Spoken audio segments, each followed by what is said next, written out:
Yo nací en Tarifa, en la tierra del Levante, en el día 12 de mayo del 39. Mi padre ha sido un hombre muy emprendedor, fue un hombre muy emprendedor, ha tenido empresas muy importantes como la Rosa de Tarifa, ha tenido restaurantes, ha tenido muchísimas cosas. Últimamente se jubiló porque tenía un pequeño hotel. Pero ha sido taxista, mi padre ha sido de todo.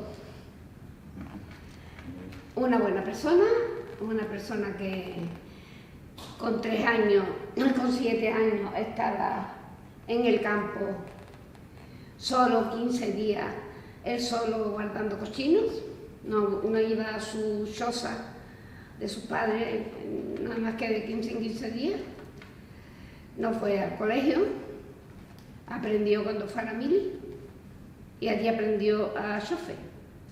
Y esa ha sido su vida, más que nada de llevar camiones grandes, de transporte. ¿Tu madre en qué trabajaba? Mi madre, ellos eran también todos, eran de campo. Entonces, como sus padres tenían muchos hijos, ella tenía una tía en Tarifa que no tenía hijos. Y el marido era sastre. Y entonces se la llevaron a ella y mi madre fue sastra. O sea, hacía traje de caballero. A mí mi pueblo me gustaba muchísimo, pero yo de mi pueblo, que esto siempre lo tengo que decir, perdonadme, pero lo tendré que decir mientras viva. Yo fui una niña violada desde los 4 años a los 8 años por un vecino hijo de un franquista que me tenía amenazada, que mataban a mis padres y a mí me metían en un colegio si yo decía algo. Pero violada. Entonces yo estaba muy asustada siempre. Yo he sido una persona que me ha salvado, que soy una persona de carácter y de garra. Pero a pesar de eso, yo intenté de quitarme la vida. Y de la única manera que yo pude intentar de quitarme la vida es, yo con 8 años, pensando, no sé si es que yo tenía más capacidad de pensamiento, no lo sé. Pues me enteré que había una casa que se morían la gente, los niños, casi todos los niños se morían de tuberculosis. Yo no sabía ni lo que era tuberculosis, yo sé que de aquello se moría. Y entonces yo, sin conocerlo ni nada, pues me presenté un día en su casa y les dije si me dejaban ser sus amigos. Yo compré chicle, con 8 años pensé yo que por ahí me podía contagiar. Y entonces el chicle que yo llevé lo pasamos por todos comíamos de este chicle. Y yo bebía de los vasos de ellos y jugábamos en las camas, muriéndose uno de ellos. Era el que se estaba muriendo en ese momento, que parece que lo estoy viendo. Y al cabo de los meses o el año, pues yo empecé a ponerme enferma, con una fiebre muy alta. No tenía fuerza, terminé porque yo he sido una persona que me ha gustado mucho de chica, yo soy muy movida. Y jugábamos con un frío, yo me saltaba muchos escalones, pero llegó un momento en que yo no era capaz ni de una pelota que nos hicimos mi amiga y yo, de papel, de periódico, de yo ir por la pelota, tenía que ir a gata. Entonces ya empezó la fiebre a ser más fuerte y mis padres, hay una historia ahí, pero no la voy a contar, por respeto a mis padres.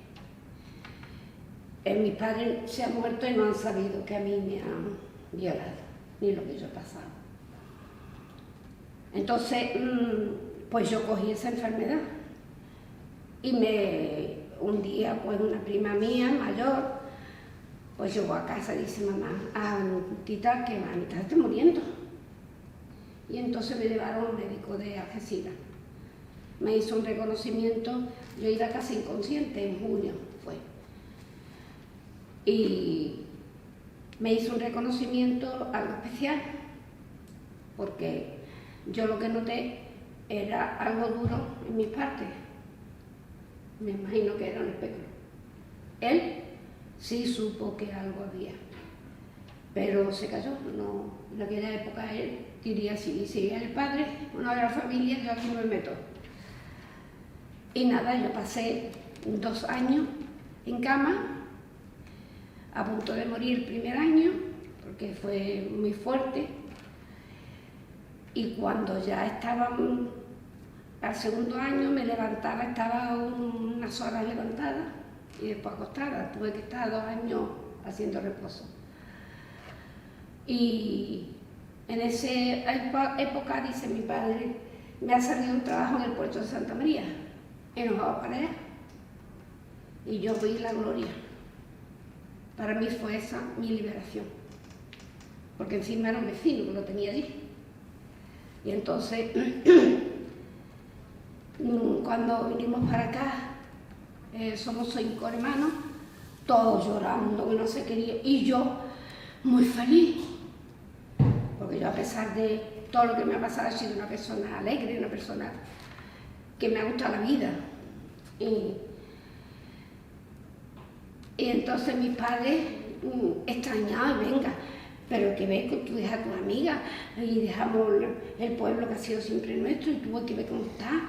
Y yo, yo estoy muy contenta aquí, hace mucho levante. Y mi felicidad fue salir de allí.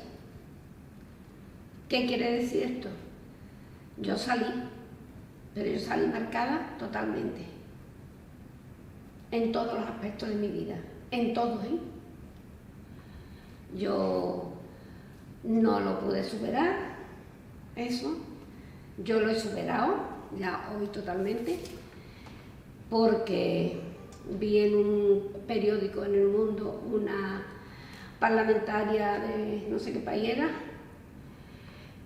que también le había pasado lo mismo, y ya más mayor, tendría unos 40 años así, decidió decirlo y decía, aconsejaba que el que lo hubiese pasado, que lo dijese, que es de la única manera que te ibas liberando. Y así hice yo. Y al primero que se lo contó, porque todo esto trae unas consecuencias, yo no sé si esto viene al cabo aquí o no. Unas consecuencias en la pareja. Nosotros nos conocemos, yo tenía 14 años porque él era amigo de mi hermano y él 16. Y desde entonces estamos enamorados, ¿eh? y claro, yo me caso. Una semana antes de casarme, yo pensé en no casarme, porque yo ya era mayor, yo sabía que yo tenía que estar con él. Y yo no podía estar con un hombre. Eso lo tenía yo más claro que el agua. Pero lo quería tanto, y además congeniamos en todos los aspectos de la vida. Hemos sido 2 personas que nos hemos acoplado desde muy niños a la vida y a los caracteres y a las cosas y a la política y a todo. Y entonces, bueno, pues decidí casarme con él, pero yo no pude tener noche de boda ni pude estar con él. En mucho tiempo he estado a la fuerza. Él estaba desesperado porque yo cuento mi problema, pero es que mi problema se lo trasladé a él, porque él estaba desesperado sin saber qué me pasaba a mí, porque yo no se lo había dicho, que yo no quería estar con él, yo no quería hacer amor, no podía, no es que no quería, es que no podía.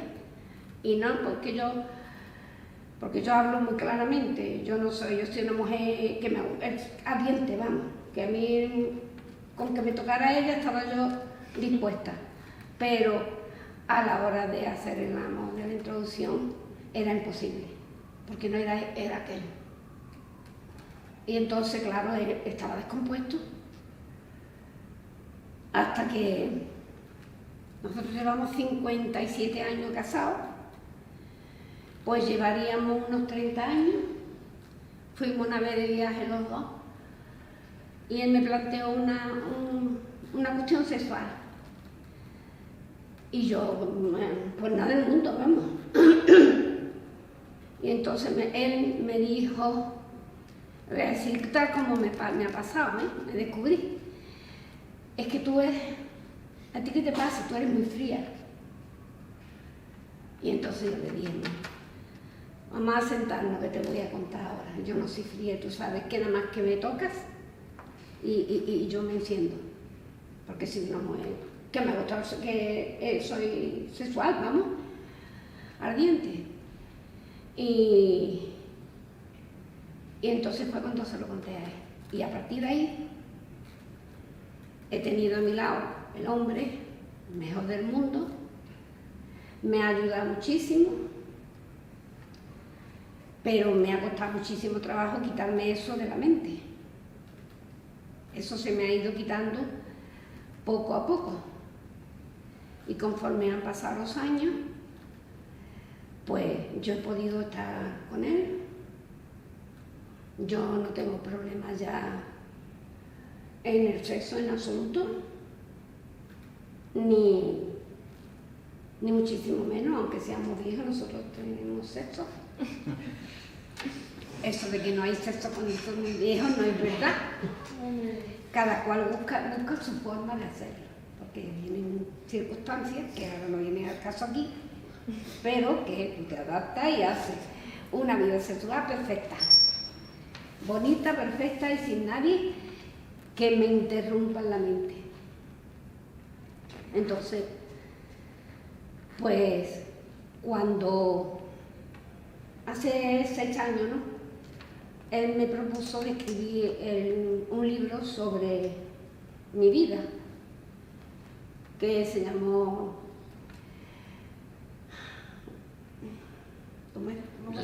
Las Olvidadas. Y ahí conté ya la historia mía, de la niña que había sido violada, todo como fue, porque eso fue un proceso bastante largo y bastante duro en todos los aspectos. Y ahí ya, bueno, pues ya se enteraron mi familia, en principio nadie la aceptaba,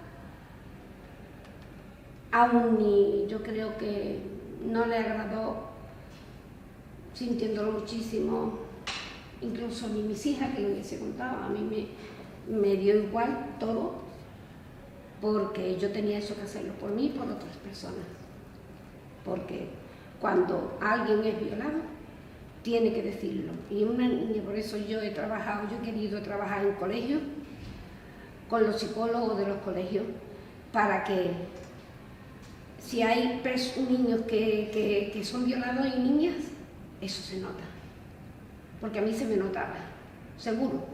Yo salí en la gran tierra de San Lucas de Barrameda. Nací el 24 de junio de 1937. Mi padre era de San Lucas de Barrameda.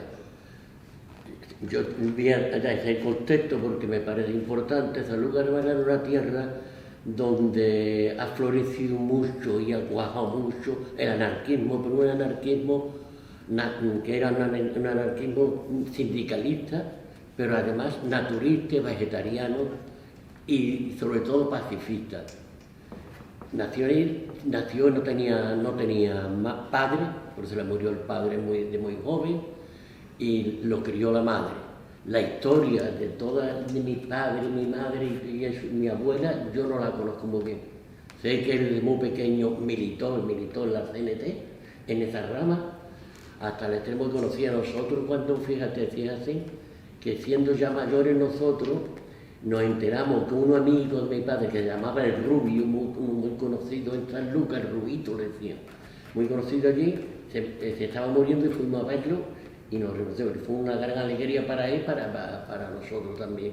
Mi madre era también de San Lucas, su padre era dueño, decía pescador, pero dueño de barco. Vivían muy bien.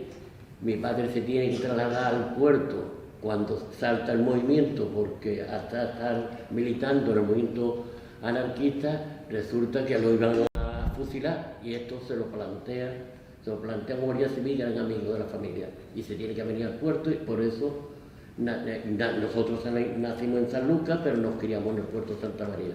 Ana, ¿y tú crees que esa experiencia tuya tiene que ver después con tu experiencia política posterior? Voy a contar una cosa. Yo creo que he nacido revolucionaria, porque a pesar de todo lo que a mí me estaba pasando allí, yo era una persona que había en el colegio 2 niñas, pues yo estaba en los colegios de monjas, no había otro, porque Franco se cargó a todos los profesores, y estaba en los colegios privados que no eran profesores, porque las monjas no había ninguna que había estudiado, o las menos. Y entonces yo veía que había 2 niñas en ese colegio que las monjas la trataban muy mal, pero muy mal, y todos los días la castigaban.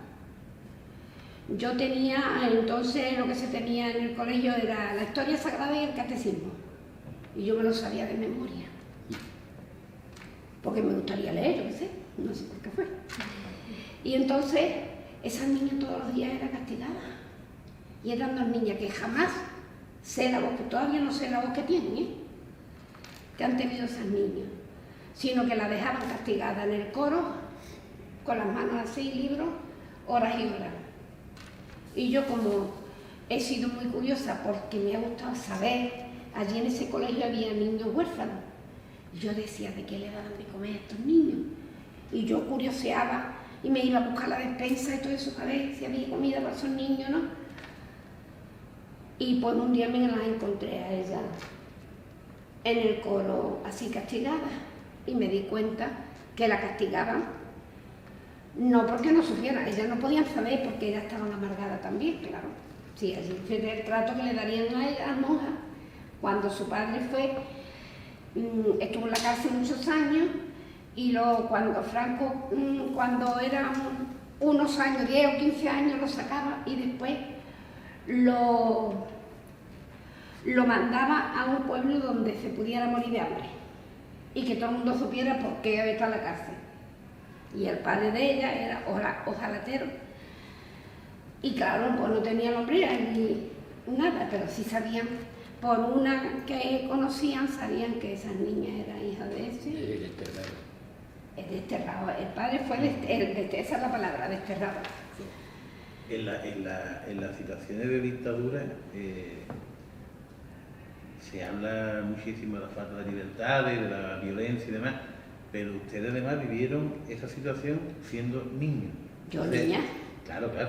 Y además dentro de una familia no de derecha, sino que, bueno, estaban con Franco, ¿no? Y que además mi padre no tenía más remedio, porque tenía miedo, porque mi padre también tuvo una historia, el pobre. ¿Cómo se vivía, Manolo, la infancia en esa situación de posguerra, de miedo? Yo creo que nosotros somos la generación incomprendida. Una generación de nación plena guerra, en plena dictadura, que no conoció la democracia hasta los 40 años. Si tú no salías de España, no lo conocías. Yo tuve la suerte que salí y conocí parte de... pero no salía de democracia. Pero además, una generación que ha sido, yo no diría ocultada, pero que no ha habido nadie todavía que yo sepa que haya publicado la cantidad, las miles de gente que estuvieron en las cárceles, que padecieron, porque sí, yo estoy de acuerdo y no estoy de acuerdo, los saludo y además los alabo, que se preocupen de la época de la dictadura franquista en cuanto a los fusilamientos, a los que están enterrados, que lógicamente está primero que nada. Pero yo creo que hay una falta en España de seguir esta historia de aquella gente que padecieron, que nacimos, la historia, que padecimos el miedo y que seguimos estando ocultados. Parece que a algunos partidos políticos le dan miedo de sacar que hubo gente que luchó en el 61, en el 59, en el 70, y parece que da miedo. Entonces, somos una generación un poco, diríamos yo, triste, ¿verdad? Porque parece que que hemos nacido, pero que no nos conoce nadie, no hemos hecho nada. Parece dar la impresión que bueno, que la democracia vino por obra divina de Dios. O sea, ¡bom!, la coloco aquí y ya está la democracia. Y esa generación no hizo nada. Yo creo que es importantísimo que se conozca esa parte de la historia. Pero se conozca la parte de la historia con nombre y apellido de gente que padecieron cárceles, de gente que se suicidaron, ¿eh? Sí. Por el miedo. El miedo es poderoso. El miedo es poderoso, claro. Yo me acuerdo de pequeño, en mi calle, que era la calle Arbareda, me acuerdo de estar jugando con los niños y yo lo pongo en el libro como un dato curioso. Y decíamos, bueno, vamos a cantar una canción. Y empezamos a cantar, se va el Caimán, se va a la Barranquilla, se va el Caimán, una canción que había antes. Y los niños decían, eso no se puede cantar. Eso te lo tiene prohibido Franco, porque eso te dice que si quiere que se vaya Franco. Que lo tienen por un barranco. Así, sí. O sea, ese miedo que padecieron sus padres, miedo lógico, porque fue atroz, ese miedo se trasladó en los niños. Pero fíjate lo curioso, no caló en el niño, caló el miedo, pero no el deseo de cambio. El niño nos decía, no, procura esto, hacerlo de otra forma, porque hay miedo que venga y nos vayan a hacer algo a nosotros y a nuestros padres, lógicamente. O sea, la sociedad funcionaba no porque hubiera una legitimidad y un amor alrededor del dictador, sino por el miedo que existía hasta el nivel de los niños. Claro, yo creo que en todas las dictaduras, a mí me parece, desde muy pequeño, mi padre era muy liberal, lógicamente, me educó, que me produjo ciertos problemas. Yo ahora estoy contento, me produjo ciertos problemas porque chocaba con la sociedad. O sea, en mi casa había plena libertad, había un matriarcado, y entonces estábamos educados de distintas formas. Salía a la calle y era distinto. Y claro, salía a la calle y ¿qué pasaba? Que algunas veces me enfrentaba y no con los niños, sino con la familia y los mayores de los niños. Pues claro, yo por ejemplo, venían los reyes, y en mi casa de reyes pone pistola ni a tiro, vamos, y mejor dicho, ni a tiro. No pone pistola, mi padre le va a poner en la vida a un hijo suyo, pero claro, salía a la calle y lo primero que, ¿hay los reyes que te han traído? Yo decía, los reyes no, si a mí no me traen los reyes, a mí me trae mi padre y mi madre, todos los que me traen los juguetes, no los reyes. Imagínate, no estoy escuchado por un niño, sino más escuchado por la madre o el padre del niño. Sí, claro, me ponían a parir. ¿Cómo influía la religión en esa época en los niños? La religión tenía la función de educar a la Nueva España, entonces... Claro, yo tengo más que decir de la religión que él, porque él tenía un padre que le buscaba siempre profesores que todavía daban clases ellos ahí que eran anarquistas, pero yo no, yo tuve que estar con monjas. Y bueno, pues voy a terminar nada más que lo de las niñas, por lo que tú me has preguntado de cómo a mí se me hizo conciencia, me hacía la conciencia. Yo que la traía, yo no sé. Esa niña, como digo, la castigaban. Y yo dije, ¿cómo le ayudo yo a esta niña? Tuve que con el problema que yo tenía. ¿Cómo le ayudo yo a estas niñas? Pues ya yo no sé más catecismo ni Historia Sagrada, que eran los dos libros que había, ¿eh? Y yo, pues no, me preguntaban, y yo, pues no lo sé, no me acuerdo, y me castigaran, para que me castigaran con ellas. Y entonces yo, todos los días estaba castigada con esas niñas, todo el tiempo con los libros, pero nos habían puesto, el coro era enorme, una allí, otra allí, y yo aquí. Y yo no podía ni hablarle a ellas. Además, ellas nunca, jamás hablaban. No hablaban, estas niñas no hablaban.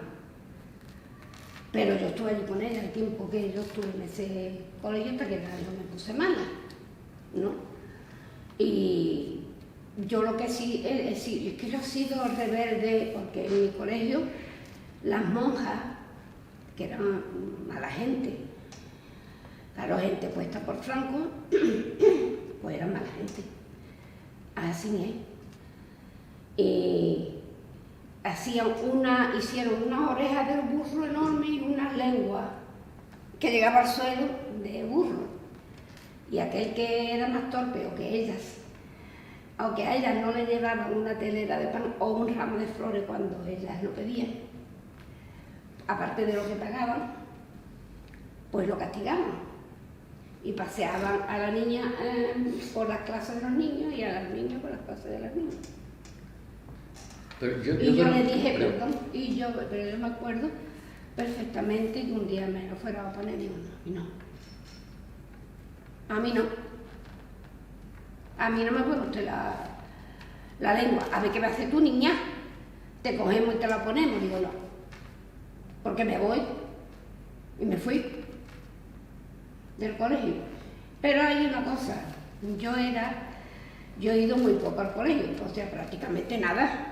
Porque yo lo que hacía era que me escapaba del colegio y me iba afuera de la población a desahogarme de lo que a mí me estaba pasando, yo sola. Y volvía porque yo cantaba bien. Y en ese colegio había un coro que hacía unas oraciones, se ponía la iglesia así, y tenía una niña que cantaba un tono y yo que cantaba otro y las demás.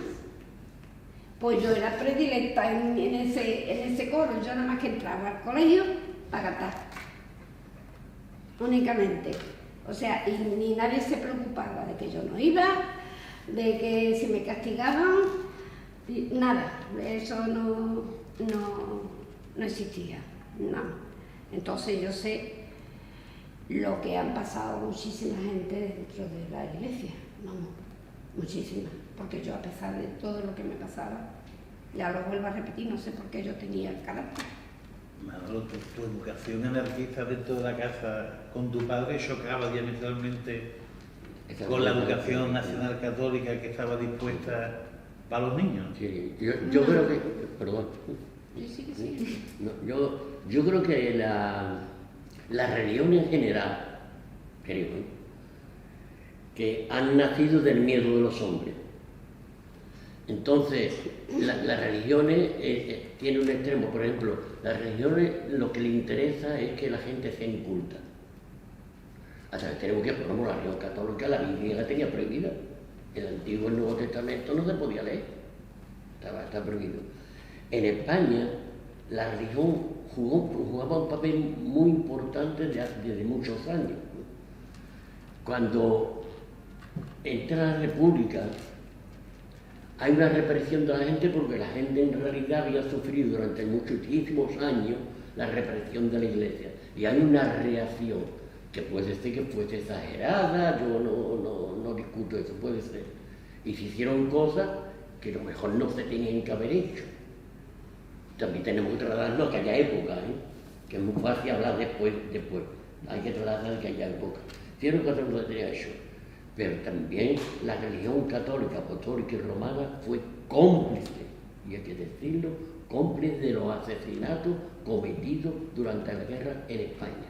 Fue cómplice. Sí, totalmente. Independiente que después ha salido, una parte también que destacar, que creo que es importante. Yo creo que la parte del País Vasco, una parte de la iglesia del País Vasco fue distinta, fue distinta en el comportamiento e incluso muchos curas vascos los fusilaron.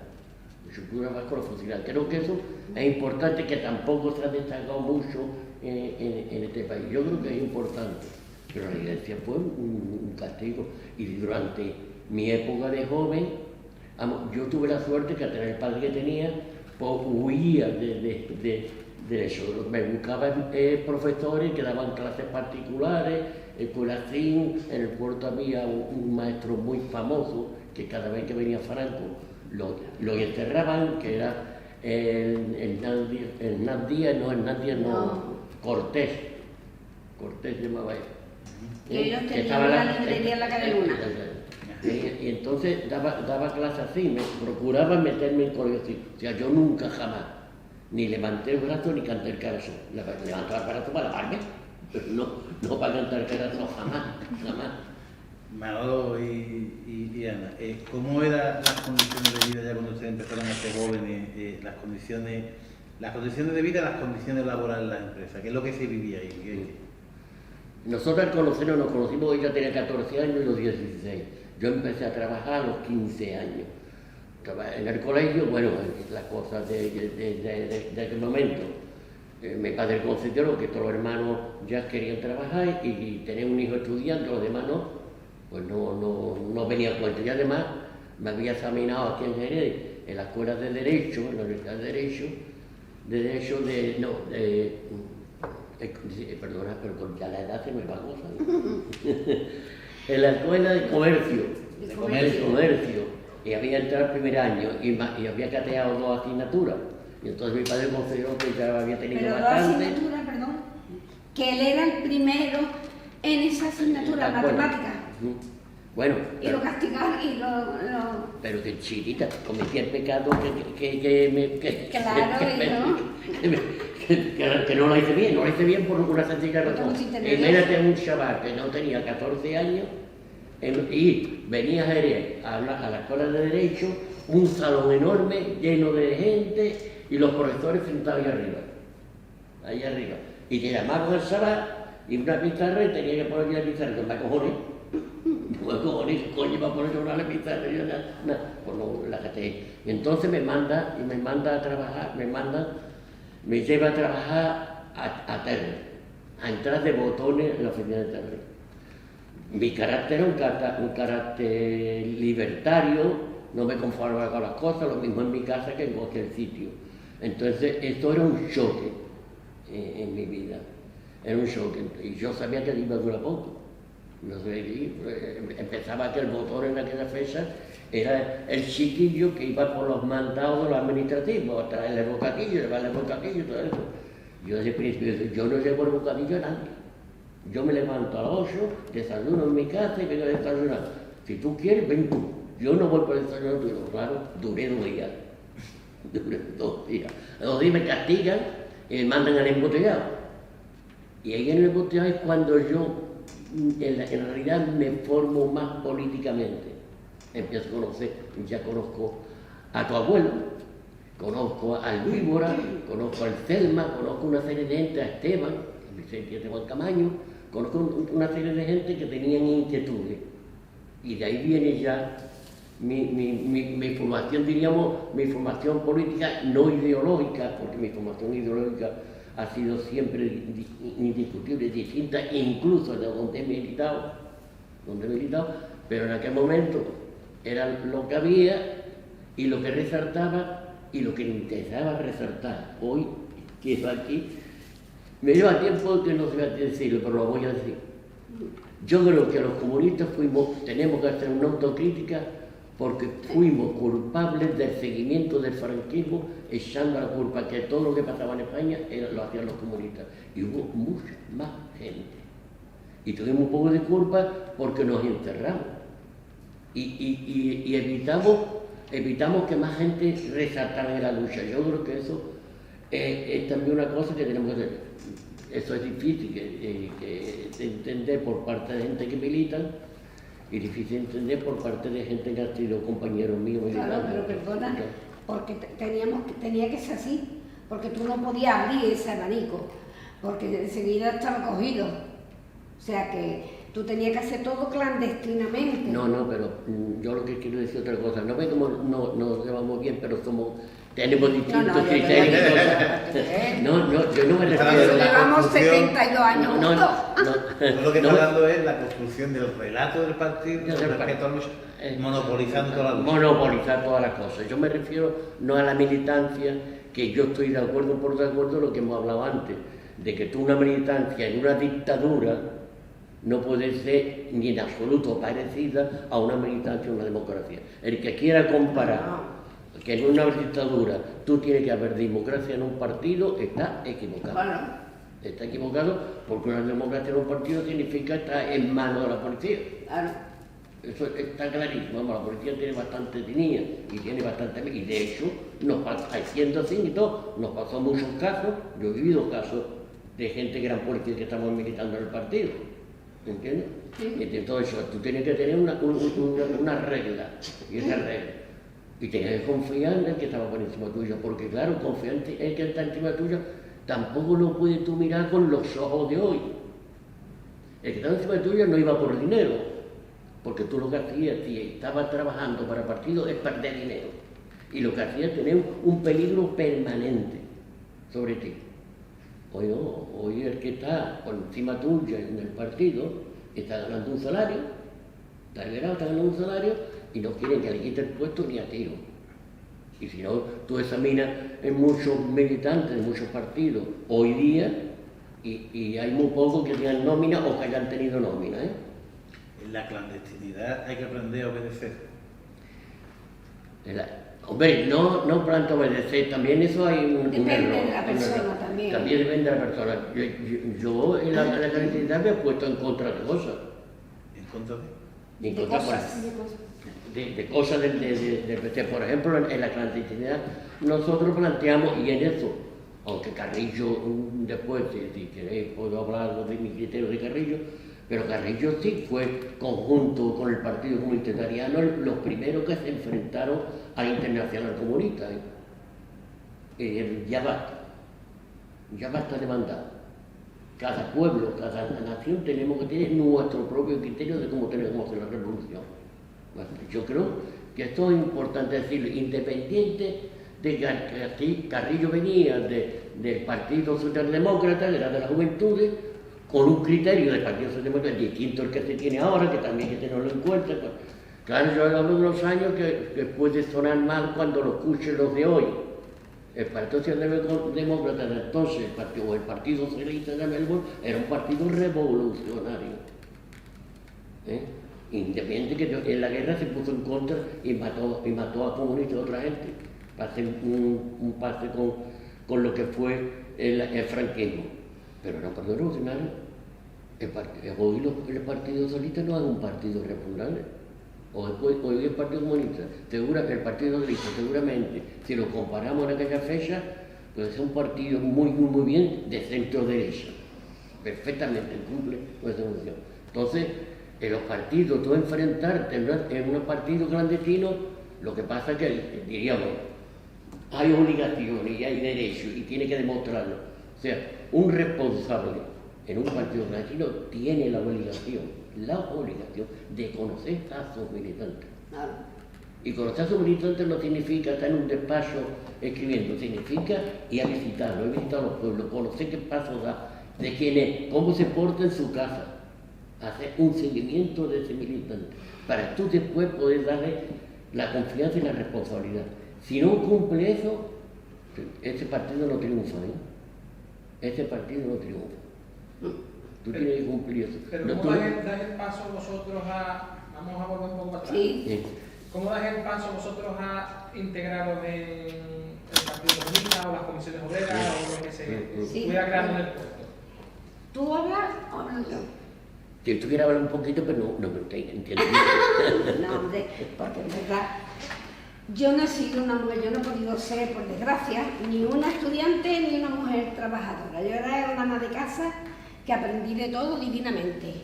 Y el piano ese que está ahí, yo tengo años de piano y de solfeo.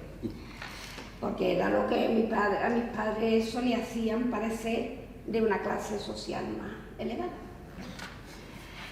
Y yo era la idónea, porque la que tenía voz y la que tenía facilidad de tocar piano. En fin, bueno. Cuando yo lo conocí a él, este era un reverde de estos de, vamos, no lo podéis imaginar. Y yo, a pesar de ser reverde y de ser tener carácter... Tiene mucha cara, Pero yo soy tauro y tengo los pies más en tierra. Y él me venía, porque allí se ponía en Terry, estaban los cuadros de Franco y de la Virgen y se ponía a decirle picardía, a decirle de todo.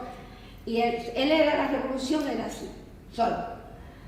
Y entonces nosotros hemos sido una pareja muy rara en el sentido de que nosotros no éramos jóvenes que hablábamos de tonterías, hablábamos de la sociedad, sin saber nosotros nada, ni él ni yo.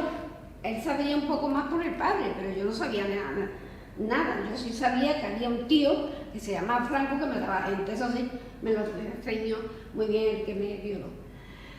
Pero cuando ya nosotros nos conocemos, él está con la revolución, no sé qué, no. Y yo le dije, Sato, yo le digo, Sato, yo creo que eso no es así, no puede ser así. Nosotros solo cómo vamos a hacer las cosas. Solo no podemos hacerlas. Nosotros no podemos cambiar las cosas como nosotros creemos, porque nosotros creíamos que se podían cambiar la sociedad a mejor. Ni sabíamos cómo sería esa sociedad a mejor, pero sí sabíamos que había que cambiarla. Y entonces le dije, nosotros solo no, eso tiene que ser. Mucha gente, yo no sabía que existía partido ni nada comunista, ni que había presos, no sabía lo que me había dicho el sinvergüenza ese. Y entonces le dije, tiene que ser mucha gente, eso tiene que ser mucha gente, exacto. Y entonces fue cuando ya empezó, como tenía la facilidad. Que están grabando y me están grabando. Tenía la facilidad de la bodega, pues empezó en la industria. Ya ves acá. Ahora me toca. Pero a mí todo me dice, ahora te toca a ti, ¿eh? Que conste que siempre he ido donde él ha estado. Yo estaba en los sindicatos verticales con él encerrado, sin estar trabajo ni nada, la única mujer que iba donde iban los hombres. Ya, acá está la mira. Nosotros empezamos en realidad a conocer lo que eran los sindicatos a partir de los años 50 y tanto, 58, 59. O sea, en esa fecha empezamos a conocer ya en la bodega y había conocimiento de San Lucas. En San Lucas de Barrameda hubo una movilización, me parece que fue sobre el 58, a cuenta de los convenios colectivos. Allí los podadores, que eran el oficio principal de la vendimia, los podadores tenían convenios, pero convenios empresariales. Y claro, eso perjudicaba a la hora de discutir y de los salarios a nivel provincial. En el 58 es cuando San Lucas empiezan lo que son los podadores, empiezan a decir, necesitamos un convenio provincial. Y hacen la primera movilización la hacen en el 58. Ellos vieron antes que nadie, después de la ley que hemos hablado antes, de la ley que hace Solís de cambio que tenía, ya no tenías tú que decir soy falají, tienes jura por la falají, no te presentaba como trabajador y eso. Entonces ellos fueron los primeros que participan y dan ejemplo. A partir de esa fecha, por ejemplo, nosotros en el puerto de Santa María empezamos a plantar, y en Terre empezamos a plantear en el año 1960, ya nos reuníamos Vicente Camaño, Esteban Camaño, el Selma, una serie de gente, Antonio González, una serie de gente que trabajábamos en Terre. Y empezamos a discutir a ver cómo podíamos nosotros participar en la lucha. ¿Dónde os reuníais? Nosotros nos reuníamos muchas veces en el bar Vicente, que entonces el bar Vicente del puerto tenía, donde está mostrado ahora, había en una sala a la derecha, dentro tenía una sala con mesa, y esta estaba oculta, no la veía la gente de la calle, y nos reuníamos allí. Y otras veces en la columna, que tenía unos cuartos, ¿cómo era la columna? Era la burra, no me acuerdo. La burra, que tiene unos cuartos individuales, era un bar y tenía unos cuartos individuales, de madera eso. Nos podíamos meter allí. Entonces empezamos a reunirnos allí y decidimos, bueno, pues vamos, había unas elecciones que fueron sobre el 60 o el 61 y dijimos, pues vamos a presentar un grupo. Anteriormente lo que se presentaba en la bodega y en las empresas generales era el tío más torpe, la gente votaba porque es curioso, aunque parezca un poco de cachondeo, pero la gente no se tomaba en serio las leyes franquistas. Entonces, a los jurados y a la empresa, una forma de protestar, pienso yo ahora, era eso, votar más tonto. Yo decía, pues votar más tonto y agradecer por culo, que quieran. Y era una forma de que ahora yo, examinando, digo, es curioso cómo la gente inventa, son capaces de hacer oposición a la dictadura, aunque parezca una tontería, pero es una forma de crear oposición. Entonces nosotros nos damos cuenta y dijimos, vamos a tratar a la gente de que vea que hay que tomar en serio estas elecciones. Ya han cambiado las leyes, vamos a tomarlo en serio. Entonces nos presentamos un grupo y salimos de ese grupo, salimos en el año 60. La primera acción que hace este grupo en el año 61 es unas manifestaciones y concentraciones que hacían los médicos en Puerto Real, en la clínica de los antituberculosos que había en Puerto Real. Entonces en una clínica de esa y ellos estaban protestaban porque querían cerrar la clínica y no hacer el hospital, que era lo que los médicos estaban pidiendo. Entonces nosotros nos enteramos y nos ponemos en contacto con ellos para hacernos solidarios a esa manifestación que hacemos. Y la coincidencia es que vamos a Puerto Real y nos hacen una fotografía y tengo la fotografía. O sea, que es demostrable, porque otra cosa que hay que hacer hoy es demostrar que lo que hay hecho, pues si no, te cuelan cada uno te cuela que no era. Entonces, que es demostrable que desde el año 61, entonces ya se ve a Esteban, se ven todos los miembros del comité de empresa que estaban a Santiago Gallardo, se ven todos los miembros del comité de empresa que habíamos eso. Esto en el año 61. A partir de ahí empezamos esta lucha nosotros. Desde el año 71 el Partido Comunista iba con un sindicato particular, sindicato de ellos que crearon, me parece que se llamaba, ¿cómo se llamaba? La OSO, Organización Sindical Obrera, el Partido Comunista, que hacían llamamientos independientes, pero había comunistas, como eran los marroquíes, Santiago Gallardo, de Terry, que también hasta en la reunión coincidieron y dijeron, pues nosotros vamos a presentar, aunque el Partido Comunista esté presentando, nosotros vamos a presentar las elecciones sindicales. Nos presentamos y ya en el año 63 hay, lo diríamos, un llamamiento del sindicato vertical a educar a la gente en los sindicatos.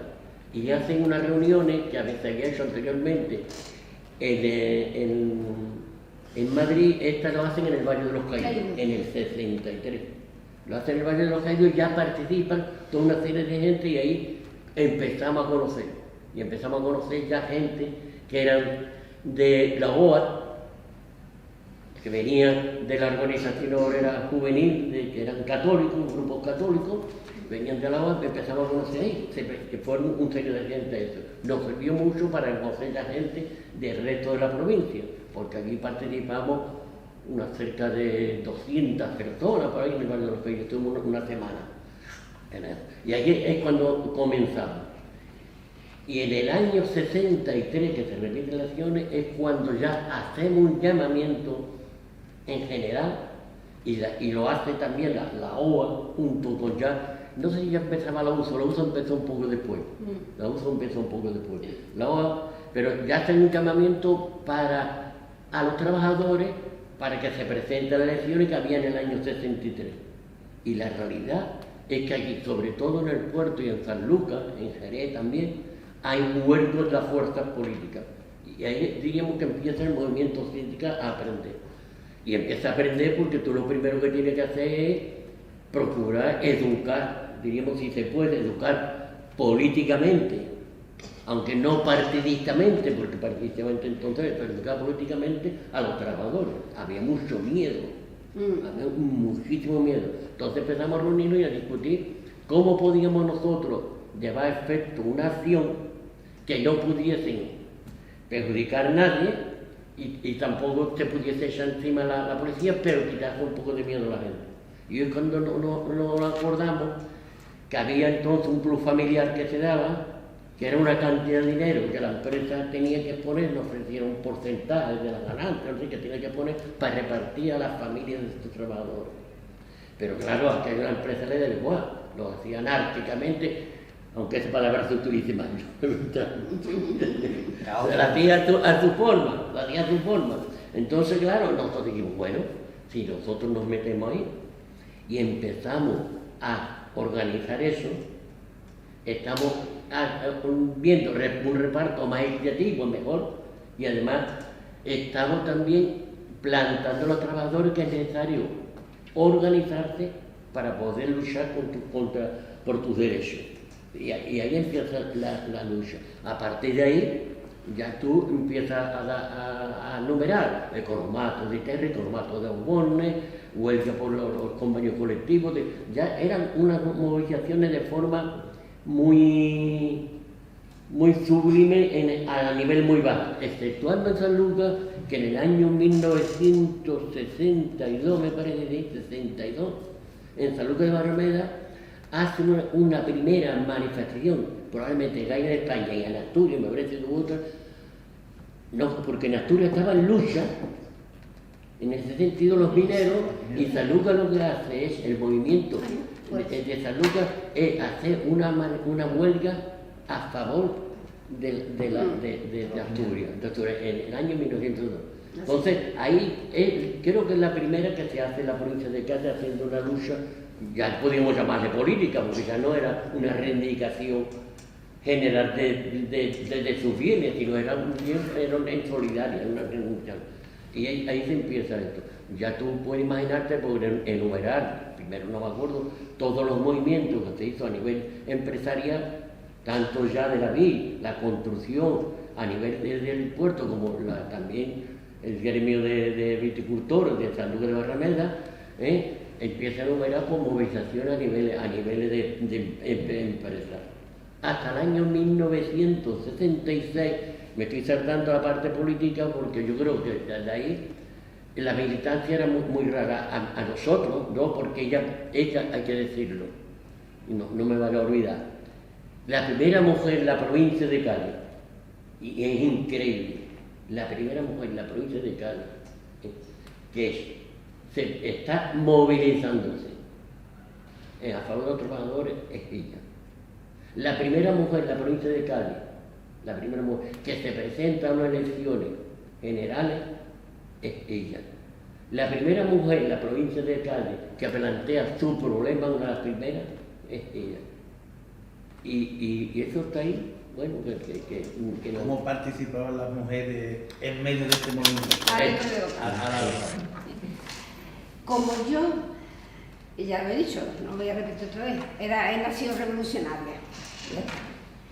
Pues cuando ellos se encerraban para hacer una movilización en el sindicato vertical, yo me metía también con ellos, yo sola con todos los hombres. Que me acuerdo que una vez uno dijo, ¿y por qué no hablas tú ahora? Y yo, ¿cómo iba a hablar? Si yo no estaba en una empresa ni podía, no tenía en mis manos argumentos nada más que los políticos que yo sentía. Y entonces, claro, yo siempre estaba allí. Y resulta que eso lo vio el partido, la gente del partido. Entonces un día me citaron antes de casarnos, porque los comunistas, incluido Isabel, tenían problemas sus maridos con ellas también. Pues claro, los maridos salían de noche después de salir del trabajo y se iban a retirar en moto a la sierra a hacer partido, a buscar gente revolucionaria, ¿no? Porque había que hacerlo así. Y entonces me dijeron que me citaron y me dijeron, mira, a ti no te importaría ya que estás tú aquí con nosotros, pues de que tú te reunieras con nuestras mujeres primero para a ver si las convence a ellas el por qué nosotros nos vamos tanto de casa a horas que no son normales. Y yo, pues claro, si yo lo que estaba deseando era encontrar un sitio para yo también luchar. Y por ahí empecé yo. Y entonces empecé a reunirme, a llamar a Lola, a las más allá cerca, la de Marroquí, a Isabel, la mujer de Canicero, bueno, un montón de mujeres, ¿no? Y nosotros no nos podíamos reunir en un bar, porque las mujeres entonces no podían entrar en un bar, solas, así en grupo, ni solas ni en grupo, eso estaba prohibido. Entonces nos reuníamos en las casas de cada una, que por eso me he reunido en casa de tu abuela, que también tu abuela fue otra. Y entonces, cuando yo empecé a reunirme con esas mujeres, ella no tenía ni idea. Yo no sé, los hombres comunistas, te lo digo así de claro y se lo diré, vamos, porque ya está muerto. ¿Cómo no les podían hablar algo a sus mujeres para convencerlas de algo, de alguna cosa? Porque cuando yo me reuní por primera vez con ella, pues después de almorzar, pues nos citamos en una casa, y voy a la casa, están allí 10 mujeres por lo menos, que había podido yo conseguir, la mujer de Federico, en fin. Y cuando llegamos, pues nosotros íbamos como si fuéramos a coser. Las mujeres, eso sí se reunían para coser y bordar. Y entonces empieza Media y dice, bueno, nos reunimos, vamos a empezar a contar chistes. A ver quién cuenta el chiste más verde. Sí, saberlo los maridos, ¿no? Y yo dije, un momento, yo no vengo aquí para eso. Te estáis equivocando, mira. Yo tenía que andar con 7 ojos, porque aún así yo sé que a mí no me han querido en el partido ninguna mujer.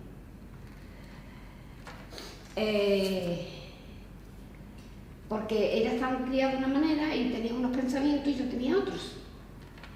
Y no me han llegado a entender o yo no me he hecho entender, no sé. Total, que yo dije, mira, no, nosotros estamos aquí clandestinas. Si la policía nos ve aquí, ¿cómo nosotros demostramos que estamos cosiendo? Si no hay nada. Nosotros no podemos, yo no me reúno, yo no me vengo de mi casa para reunirme, para contar chistes. Además, a mí no me gustan los chistes, y menos verdes. Y dije, no, hija, qué rara eres tú. Y yo tuve que decir, no, mira, rara no, es que yo quisiera que ustedes entendieran un poco el trabajo que están haciendo vuestros maridos. Que el trabajo que están haciendo vuestros maridos es muy sacrificado, muy expuesto y duro. Y el trabajo que están haciendo nuestros maridos, pues vuestros maridos están intentando que cambiemos la sociedad, para que los salarios sean en condiciones, para que no haya explotación, para que nosotros podamos tener un trabajo digno. Ya yo empecé como yo pude, porque para hacerle ver a esas mujeres el derecho de la mujer, cuando ellas estaban totalmente convencidas que su labor era tener niños, atender a su marido y a sus niños. Eso era, vamos, me costó, pues eso. Y entonces, pues ahí se consiguió que aquí hubo una manifestación, la única manifestación que se ha hecho en el puerto, solo de mujeres, en la época de Franco, se hizo en la barriada de los Milagros, que ahí es donde nosotros nos fuimos a vivir. Y cuando nos entregaron la llave, yo no sé también, entonces, no sé cómo a mí me metieron preso porque le dieron la gana a esta gente. Nos entregan la barriada y no teníamos ni alcantarillado, ni cartero, ni luz, ni basura, ni luz en las calles, ni basura, ni nada. Tirábamos la basura, que entonces pasaba el tren por detrás de los Milagros, ahí tiraban la basura. Cuando yo llego allí digo, ¿esto cómo es? Esto no puede ser. Y entonces cogí a Gonzalo de Marroquí, que era la que yo conocía, pues yo llegué allí, a mí me dieron la casa por 2 pares míos, porque ¿verdad? La casa estaba comprada y pagada, o sea, pagada y esa. Y eso lo llevaba Arjona, que era un falangista que hacía las entregas, aunque tú compraras la casa fuera tuya, pero traía al obispo y como si lo hubiera hecho él. Y cuando yo me casé, porque mis padres dicen, si tenéis todo, pues te casas antes. Me casé yo iba ya embarazada de 7 meses cuando me casé. Después imposible, antes no. Y entonces, este señor no daba la llave. Y yo estaba 7 meses y yo quería dar a luz en mi casa, porque todavía no se iba a la clínica. Y no, total, que él estaba en la caja de ahorro que está en la plaza, estaba en la Plaza Verá. Y entonces yo me fui un día allí, estaba la caja hecha, con mi buena barriga, y pregunté por el jefe. Ahora la atenderá, y no me atendía, y digo, por favor, dame una silla. Pues yo me iba a cansar con 7 meses. Además que no pensaba de irme. Y entonces salió él y dice, ¿tú qué quieres, Ana? Digo, mira, yo quiero la llave de mi casa. Yo estoy de 7 meses y yo quiero parir en mi casa. Que para eso te la he pagado y está esa. Ah, pero no es que eso se va a hacer una... Digo, a mí me da igual lo que tú vas a hacer. Tú a mí me das la llave ahora. Y el que no, yo que sí, yo que no, yo allí sentada. Yo me quedé allí de las 9 de la mañana hasta las 3 de la tarde, que se iban ellos. Y al final salió con las llaves. Me voy a la barriada y cuando ya yo veo todo aquel plan, le digo a Concha, aquí no podemos vivir. Bueno, allí me dio mi luz y agua, uno clandestino que estaba en agua, y luz una vecina del bloque de enfrente que tenía un montón de hijos y tenía un cable para mi casa. Y entonces le digo, Concha, esto no puede seguir así, esto hay que arreglarlo. Hicimos una carta y fuimos puerta por puerta a explicarle a las mujeres que allí no podíamos estar así, que eso como iba a ser, que no teníamos, vamos, ni allí un día hubo un diluvio y que fue embarcábamos. Hicimos la carta para presentarle al alcalde para que aquello lo arreglara. Y fuimos al ayuntamiento en la Plaza Verá, todas las mujeres de esa barriada andando, excepto la mujer de un policía que vivía allí, que le dijimos nosotros que ella no fuera. Le dijimos, no, mira, tú no vayas porque es que te va a quedar así, tu marido lo va a enganchar ahora mismo, lo va a arreglar para que te cases. Así que tú no vayas. Y fuimos todas. Quizá, perdona. Y a los 2 meses, esa fue una manifestación que la gente se quedaron asombrada de tantísimas mujeres juntas, yendo desde la Avenida Los Milagros, acá de Larga, hasta la Plaza Verá.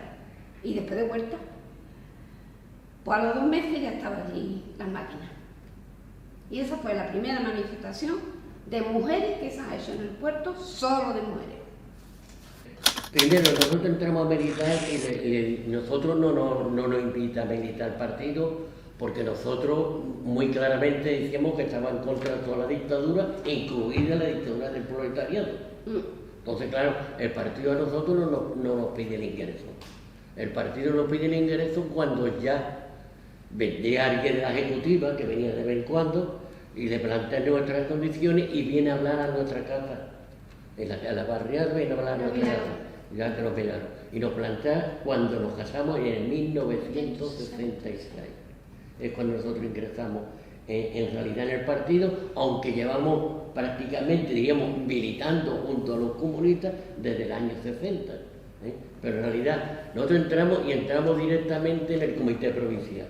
O sea, no nos admiten en el partido como un militante de base, sino automáticamente, porque era lógico, porque llevaban 6 años detrás, conociendo nuestra trayectoria. Entonces entramos directamente en el comité provincial, ella entra en el comité provincial, que es responsable de la parte de la mujer, y yo entro como responsable de la organización. Ese es el primer ingreso en el partido. En el año 1976, que fue la primera huelga que se hace en el puerto aprovechando el 1 de mayo, que es el día de San José Obrero, que se va a la iglesia, se va a la misa y se aprovecha la salida de la misa para ir y se hace la primera huelga. Diríamos que no era una huelga ya no reivindicativa empresarial, sino era una huelga ya política. Se hace la primera huelga en el puerto, donde por cierto las pancartas que se llevaban, Ana estaba soltera todavía, pero las esconde debajo de tu casa, debajo de la cama de su casa, sin saberlo los padres. Esa es la primera, diríamos, huelga que se hace. A partir de 1966 empieza una serie de movilizaciones continuadas en el puerto, que ya la hay en el 67, en el 68, en el 69, en el 70, que ya el final. O sea, una serie de manifestaciones donde ya participa Puerto Santa María, Sanlúcar de Barrameda, Jerez de la Frontera, Chiclana, participa toda una serie de gente de distintos pueblos, participa, y ya el partido, entramos y el partido empieza a engrandecerse. El partido empieza a tener militancia partiendo de Sanlúcar y del puerto. Sanlúcar, porque Sanlúcar la gente iba a Francia para la vendimia y allí es donde se contactaba con ellos, venían contactados de dentro. Hasta el extremo que en el puerto hay un momento que había dos comités de al puerto, porque no se habían enlazado entre ellos, uno que se había hecho por venir a gente de Sanlúcar, el comité, y otro que era, llamémosle comité, que actuaba aquí, pero independientemente. Entonces, así empieza la militancia y así empieza todo el proceso revolucionario de la provincia de Cádiz, que yo creo que junto con Asturias, yo diría, de los más importantes de España, teniendo en cuenta número de habitantes y población. Claro, tú no puedes comparar la huelga de la ciudad de Barcelona con una huelga de aquí, de todas las empresas como en el puerto, una huelga general. En el puerto hubo una huelga general en el año 1967 que no la ha habido en toda España. Ya se pueden poner que sea como se ponga. No la ha habido, cerraron toda la bodega. La construcción no fue, cerraron pequeñas empresas, cerraron todo. La primera huelga, donde mandan a la policía armada, a reprimir esa huelga, donde se prohíbe a partir en el puerto, a partir de las 9 de la noche no podía tú estar por la calle. Y a partir de la noche tenía que justificarse que entra el trabajo.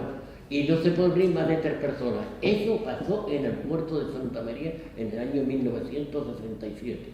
¿Qué fue cuando nos encerramos? En la iglesia. Un grupo de personas en la iglesia mayor 3 días. Lo primero es en San Joaquín. Eso fue antes, eso fue un acto político que hicimos. Nos fuimos a la iglesia de San Joaquín, que tiene escalones. Sí. También un grupo de mujeres, porque aquí se llegó a tener más de 70 mujeres en el grupo de mujeres en el partido. Y nos fuimos a la iglesia de San Joaquín para encerrarnos allí.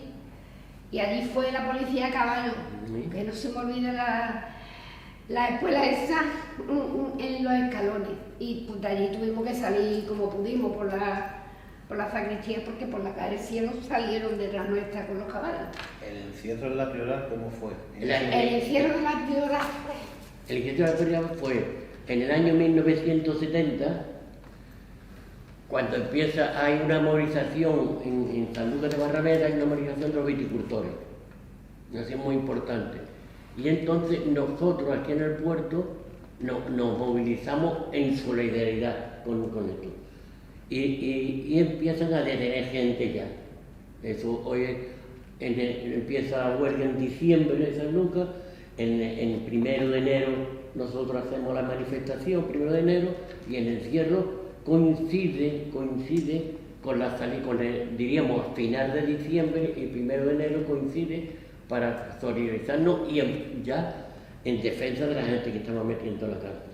Y es cuando la policía empieza a detener personas después de haber hecho la huelga del 68, del 31 de diciembre, del 31 de abril, 1 de mayo del 68, que fue el único pueblo de la provincia de Cádiz que llegó después de hacer una manifestación a un compromiso con el gobierno civil para celebrar legalmente el 1 de mayo como Día de los Trabajadores. También, claro, se dice, bueno, ¿esto qué importancia tiene en un pueblo? Mira, un pueblo no tiene una importancia a nivel nacional, porque ni se había reflejado la prensa, ni lo conocía nadie, ni lo conoce nadie, hoy tampoco. Pero yo creo que tiene una importancia fundamental. Nosotros legalizamos el 1 de mayo, pero eso no le gustó a nadie, ni al Partido Comunista. No gustó a nadie. Porque claro, no es lo mismo legalizar que tú haces una manifestación por la calle y que la policía te reprima. Porque si te reprime la policía, resulta que sale la prensa y sabe que la policía ha reprimido y es una autopropaganda. Porque la dictadura y la lucha de la dictadura hay ciertas coincidencias, aunque parece mentira. La coincidencia es que contra más La dictadura, contra menos se hable de movilización, mejor. Y los partidos, cuanto más gente haya en la calle, preso, mejor. Yo hice una coincidencia, una otra coincidencia, o sea, había intereses contrapuestos. Entonces, claro, no interesaba que se hiciera manifestación o no hubiese represión. Pero yo que lo pienso ahora, yo creo que fue de una importancia tremenda. Imagínate que en Barcelona, en Madrid, hubiese llegado a un acuerdo de celebrar 1 de mayo legal. Imagínate lo que hubiese sido a nivel del Estado español. Imagínate eso. Bueno, coño, perdona. Pero en un pueblo tenía su importancia o no tenía su importancia. ¿En qué momento ustedes creen que el miedo cambia de bando? Yo creo que en la lucha había dos bandos, y yo cuando hablo de lucha hablo de la fuerza que había entonces los comunistas en el puerto. Había dos criterios. Había un criterio que era que una lucha más clandestina, donde se procuraba luchar pero no salía a la luz, y habíamos otro criterio que manteníamos otra gente, que era que había que ganarse la legalidad. No podíamos seguir permanentemente en el plano clandestino. Nosotros ya éramos conocidos porque éramos miembros de los jurados de empresas, habíamos hecho ya huelga en las empresas, éramos conocidos a nivel del puerto, con gente movilizada hasta el extremo, que en el año 68 hay un informe de la policía donde a nosotros, a una serie de personas, nos estaban siguiendo continuamente la policía. Nosotros éramos seguidos por la policía desde el año 68. Entonces, como tú vas hasta escondido, eso era una tontería. En Madrid puedes tú pasar desapercibido, pero una población como era el puerto o la provincia de Cádiz, una población pequeña, la policía te conoce a otro año. Entonces, había que salir más. Yo creo, porque a lo mejor estoy equivocado, yo creo que eso sirvió para que la policía tuviese cierto temor. La policía no se atrevía a intervenir en la provincia de Cádiz, en algunos por la provincia de Cádiz, tanto San Luis como aquí y en Jerez, porque tenía miedo a la cantidad de gente que peleaba, ¿no?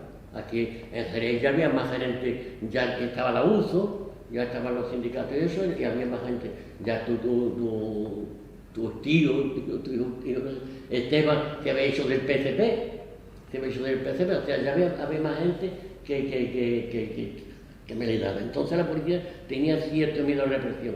Yo no sé si aquí lo que es el grupo empresarial de la bodega estaba en contra, pero llegó un momento que el grupo empresarial se cansó.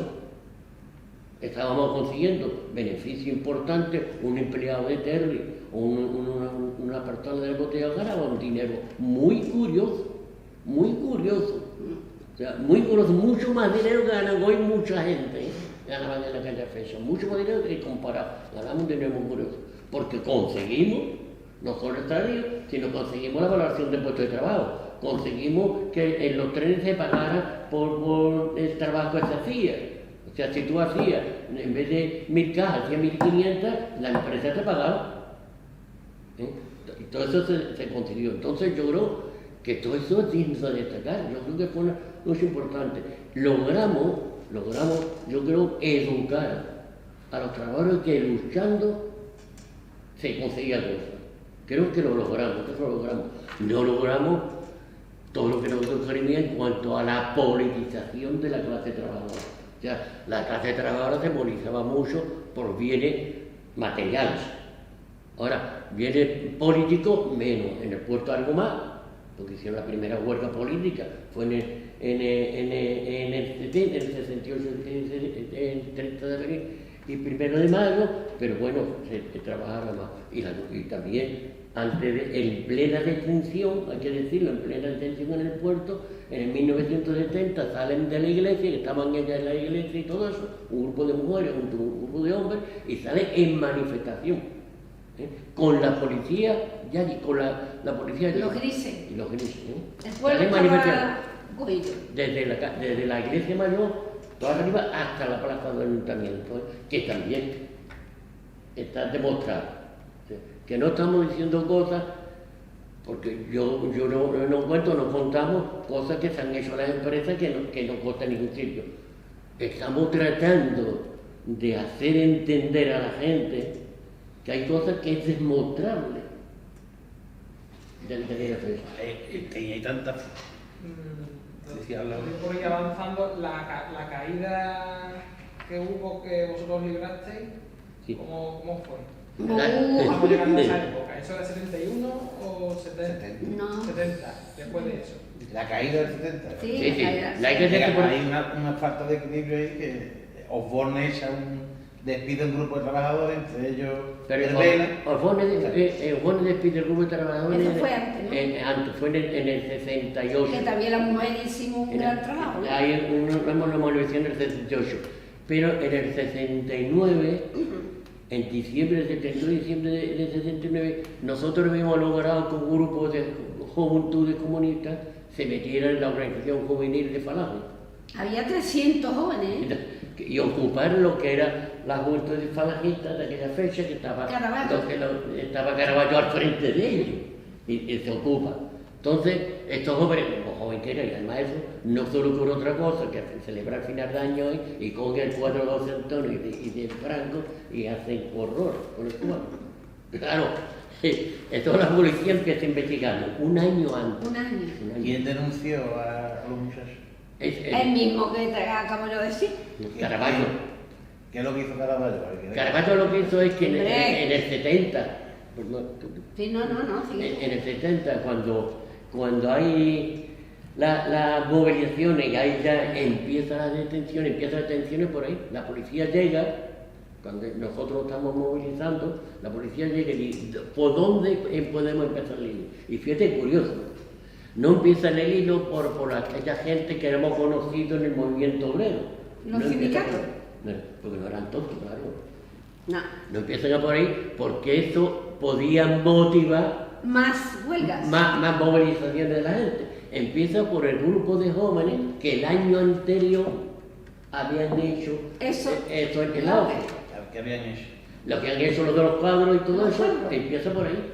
Y empieza a tirar del hilo por ahí, porque es Caraballo el que informa a la policía diciéndole, mira, en esta fecha hicieron esto un grupo de jóvenes. Y el responsable era Miguel Marroquín. Viene la política social de Sevilla y de Málaga, y tira el hilo de ahí, empieza por ahí la detención. Y lo primero que detiene es a esos jóvenes. Estos jóvenes los torturan y dan dos nombres. Dan nombre de Miguel Marroquín, que es el responsable de la juventud, y el otro no me acuerdo. Y después, posteriormente dan Antonio Álvarez y Antonio Cárdenas. Dan esos nombres, todos los primeros que hay. Antes de la caída, cuando está la juventud preso, lo meten preso, y nosotros nos enteramos, porque yo creo que la policía estaba interesada que nos enteráramos y que supiéramos que es lo que estaban hablando estos jóvenes. Y nosotros nos enteramos que iban a detener a Antonio Cárdenas y a Antonio Álvarez. Y nosotros los dos, yo era responsable de la organización del Comité Provincial, mi obligación como responsable era coger y procurar, aunque estaba en contra de algunos criterios del partido, pero procurar que la gente no cayera en la cárcel, evitar detenciones. Y hablo con ellos. No quiero alargarme mucho porque entonces había una euforia de heroísmo. Joder, yo me detienen a mí la policía, aunque me dé lo que me dé, la voy a hablar mañana. No tenían ni puta idea de lo que es una represión o una comisaría que te puede hacer contigo lo que te dé la gana. Hablo con ellos estaban impregnados de heroísmo porque en Mundo Obrero había venido un artículo que habían detenido en Madrid a Simón Sánchez Montero y había sido un héroe. Lo que no ponía en Mundo Obrero es que Simón Sánchez Montero era una persona muy así conocida en Madrid y que si le pasaba algo iba a una movilización más grande y por eso no le interesaba tocarlo. Entonces hablo con ellos y les digo, si quiero quitarse de medio o buscamos un sitio que estéis 2 o 3 meses, a los 2 o 3 meses volvéis y aquí no pasa nada y seguimos la lucha. pero no me hicieron caso, no tenía lo suficiente de la dictadura de cojones para hacerle. ¿Qué tipo de tortura es el que le hicieron a los muchachos? A los jóvenes sobre todo lo que le hicieron es, perdón chiquititas, sino los jóvenes sobre todo lo que es que le metían en los bolígrafos octogonales que había, yo no sé, porque hoy no, hoy es redondo, ¿no? Los bits, ¿no? Sí, porque le amarraban las manos, le metían el bolígrafo aquí en medio y empezaban a darle goles. Entonces imagínate, pues claro, Sabade o Encillo, pues claro, no hablaron todo lo que no. Entonces, bueno, pero después hay otro que es Antonio Cárdenas, que este se le ocurrió la idea de decir, pensó, le dieron 2 guantes, pensó, bueno, si yo digo mucha gente, la policía te va a acojonar. En cierta medida tenía razón subconscientemente. Sí. Porque la policía no detuvo a toda la gente que podía detener. No detuvo a toda la gente, detuvo a aquellos maestros y la represión no fue muy dura. Le pegaron a dos que le pegaron bastante, a Antonio Álvarez y a este Antonio Alcalá, que le pegaron 2 guantazos y a otro así. También a uno que era manco, que era muy buena persona, que lo tuvieron 3 días en pelota en medio de un patio, a cosas, toda la dureza que estaba acostumbrada la policía político social empleada. Si no hubiese habido mucho más gente. Entonces, Antonio Cárdenas tuvo la intuición de yo doy todos los nombres. Y empezó a dar nombres de gente, hasta que se cansó. Menos mal que nos daban las mujeres. No, pero a las mujeres lo daban porque la única mujer que detienen, y es otro dato curioso, la única mujer que detienen es la de Antonio Álvarez. Porque la de Antonio Álvarez era la clásica hembra. Es curioso y lo que no suele mal. Era la mujer que defendía a su marido con uña y diente. Y cuando se lo llevaron a él... Cuando la llevan a él, ella se lanzó en contra de la policía. No la detienen por ser militante, la detienen por sacar a la policía y la sueltan al otro día. Entonces, que son cosas distintas. Ustedes llegaron a tener tanta fuerza que incluso cuando detienen a Antonio Álvarez por la huelga del 67, ustedes movilizan a la clase trabajadora, a los trabajadores, hacen presión para que los liberen. Ustedes tenían esa fuerza. Sí, claro. Y además entonces ya ahí sí nos movilizábamos las mujeres. O sea que también participábamos ahí. Yo pienso, porque eso sí lo tengo yo muy claro y lo he tenido claro siempre, que a pesar de todo, cuando ya la democracia y plantearon que fuera una mujer diputada, pues claro, pensaron en mí, porque en la provincia no había otra mujer que se hubiese destacado como yo, no porque yo estuviese pues más lista que nadie ni nada, sino porque yo tenía esa conciencia y ya está. Y las mujeres aquí se opusieron, algunas mujeres se opusieron aquí, y tuvo que venir Fernando Soto de Sevilla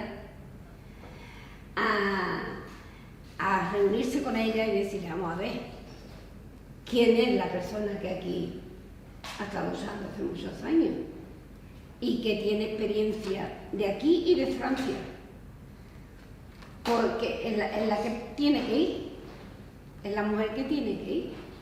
Después Isabel, cuando yo di el primer grito y me pidió disculpas, dice, no, está claro que es la que tenía que ir, era tú. Pero yo sí he tenido que pasar que los mismos comunistas, los hombres, porque yo lo he usado en la sociedad y dentro del partido también, no aceptaban, ellos no me aceptaban como una luchadora real. Yo era la mujer de Manolito y la otra era la mujer del otro, pero no eran conscientes de que se pudiese hacer organizaciones de mujeres. Estaban tan rodeadas de que el hombre era el patriarcado que una mujer no podía sobresalir del hombre. Eso lo he vivido yo en el partido. Pero eso fue cambiando. Eso fue cambiando, bueno, vino Fernando Soto y dijo, pero bueno, ¿usted está tonto o qué? Y ya después eso fue ya eso fue cambiando, claro. Sí. Cuando ya, digamos, se produce esa caída en el año 70, que ya, digamos, ese equilibrio se rompe y ellos abren una represión para desmantelar el movimiento que ustedes habían creado. Ustedes se tienen que empieza a decir, para mucha gente que desconoce en detalle el tema exilio, creen que de alguna manera la gente que se exiliaba por cuestiones por evitar la cárcel de represión, pues pasaban una especie de paraíso. Como bueno, ya has ido de España, pues ya eres libre, ya además estás atendido por una organización internacional. ¿Cómo fue el exilio? O sea, el exilio es igual a qué, miseria, a pobreza. Bueno, vamos a ver, ahí sí que puedo yo decir un montón de cosas. Sí, pero concretando. Sí, claro, es que no me pueden vivir las condiciones de vida que implicaba el exilio. ¿Y cómo fue que saliste? Claro. ¿No lo has contado todavía? Bueno, nosotros salimos de aquí a las 5 de la mañana en el coche que teníamos, porque mi padre me había dejado mi coche desde que mi padre tuvo una historia. Por eso mi padre nunca jamás me reprochó nada y me ayudó muchísimo.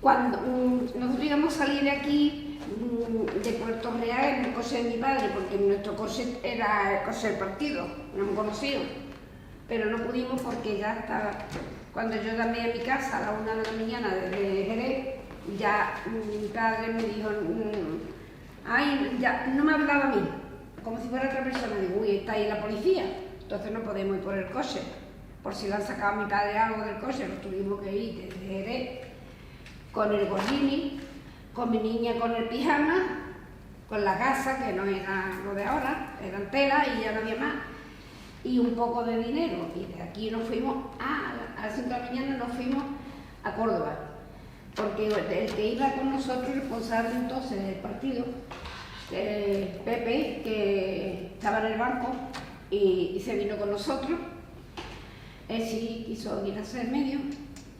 Y tenía un conocido del partido en Córdoba, del banco, él era de la banca. Y allí llegamos nosotros a las 7 de la mañana, esperamos un rato para que nos diesen, a ver si podía ayudarnos, pues no llevábamos ni dinero, ni comida, ni nada. Y el hombre pues nos dio 1000 pesetas que teníamos. Pues nosotros, la idea era llegar a Madrid, que allí podríamos contactar con alguien que nos pudiera ya ayudar a salir de, yo qué sé, no sé dónde íbamos a ir ni nada. Y llegamos en Córdoba nos ayudó nos dio 1000 pesetas, una naranja y una manta para que mi niña empapara los meados.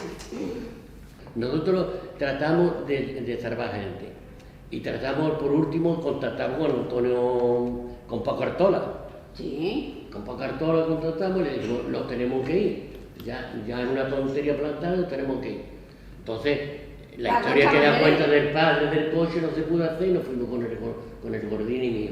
Nos vamos a Jerez, recogemos a Pepe de la Rosa, que era entonces responsable del partido, y marchamos. Y entonces va la cena esa de llegar a eso.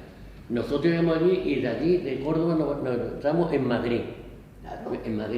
En Madrid contactamos con, ¿cómo se llama este escritor? López Salinas.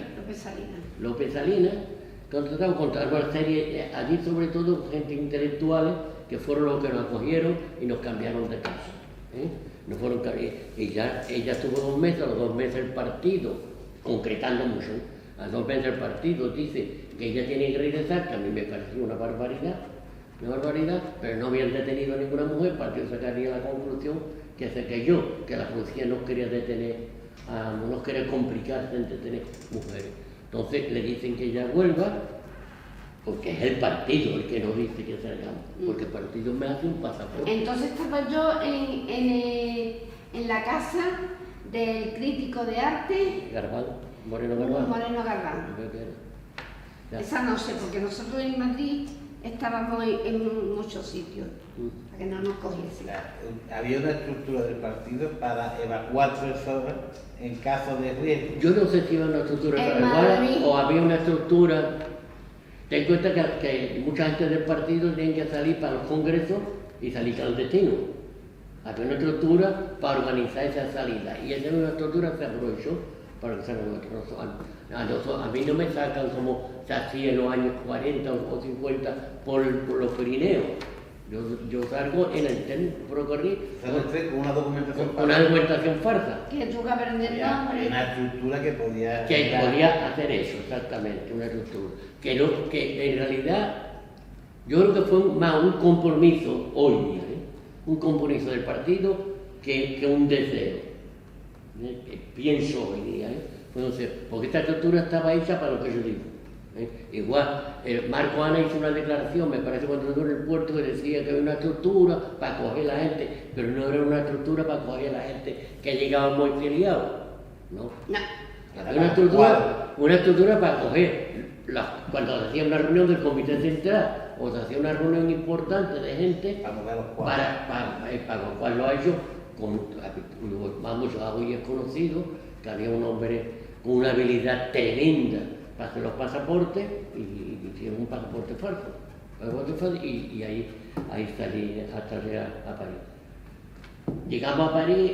Que no iba solo, de allí, de París, venía una mujer. Giorla, la mujer de Giorla. Exactamente, porque él solo no iba a ir, porque tenían que saber si iba a llegar o no. Entonces, la mujer venía, iba en otro vagón, y él en otro. Hasta llegar a París, así, entonces ya pues. Cuando ya juntáis los dos allí en París, ¿cómo es la vida de ustedes? ¿Cómo atendió el partido allí? Mal. Muy mal. Te digo que había dos criterios. Había dos castas en el partido. Sí, y dos castas, lo que tú has dicho. Que a Pepe, como era el responsable del partido aquí, pues tú eras de organización y yo de la mujer, pero como era de la banca era el señorito. Así, porque el que venía de allí a hablar con nosotros, que venía clandestino, pues le gustaría a Pepe más que nosotros, pero no lo sé. Bueno, porque a Pepe se lo llevaron. ¿A Pepe qué Pepe? Pepe Rosa. Pepe Rosa, el responsable que se fue con nosotros. Sí. Lo metieron en una casa de una francesa, porque los franceses han hecho una ayuda a los españoles que hemos emigrado enorme. Pero al Partido Comunista, los franceses le apoyaban muchísimo, a los del Partido Comunista francés. Sí, no la dirección, los militantes. Y entonces acogían a gente de los que íbamos. Y a él lo mandaron a casa de una francesa, que estaba muy bien. A él lo mandaron a casa de una pobre mujer, harta de trabajar con 2 niños, el marido y ella. Y él estuvo muy mal. Y después cuando yo llegué, pues nos metieron en una habitación, en un ático, que no había ni bate, ni agua, nada, y una puerta que detrás había un loco. Pero no nos metieron, perdona, chiquitita. Sí. No, perdona, mira. Nosotros llegamos a París, entonces el criterio que había de aquí de partido, tanto en las detenciones como en la huida, era el mismo. O sea, nosotros no queremos avergonzarnos de la gente que venga aquí huyendo. Se la tienen que aviar ellos. Era una forma de poner pega para que mucho menos gente se fuese. Bueno, pero eso, perdón. Perdóname, Manolín, eso no es así, porque el que no se iba no sabía qué es lo que pasaba allí. Sí, pero estoy contando con había la situación en el partido que le hacía falta que hubiera presos políticos, porque era una forma de hacer propaganda.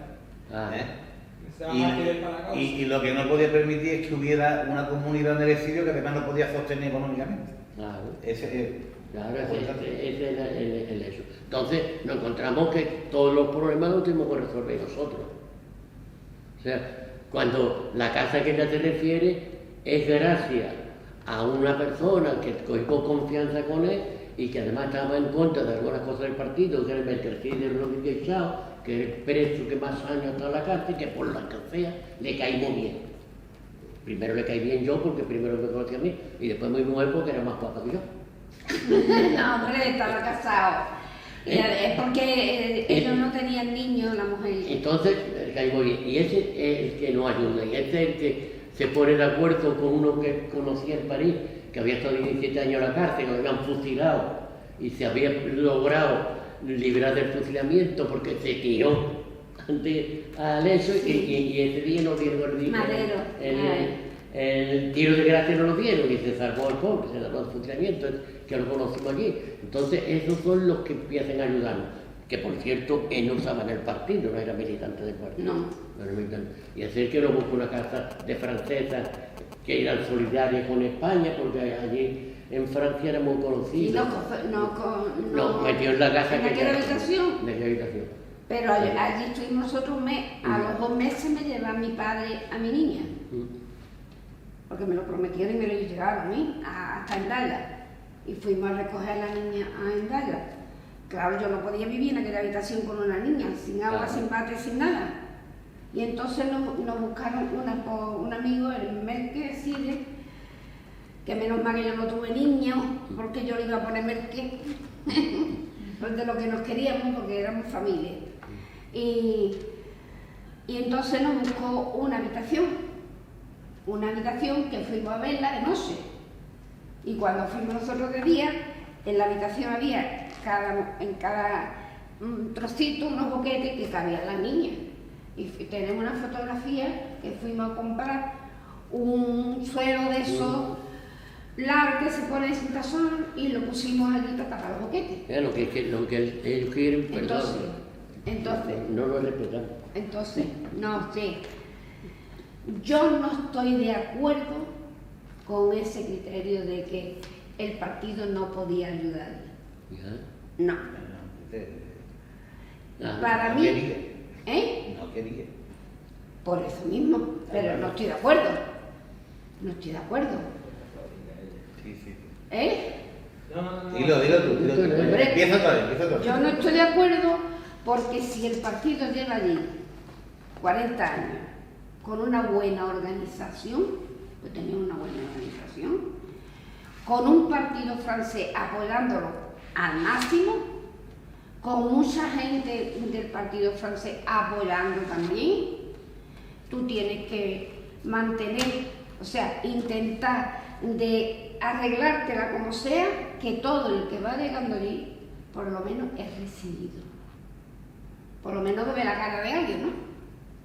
Y entonces, tú haces de esa organización que la había, pero no trabajaba en eso. Esa organización te tenía que ayudar a ti, porque para eso tenía abogados y todo, a arreglar los papeles.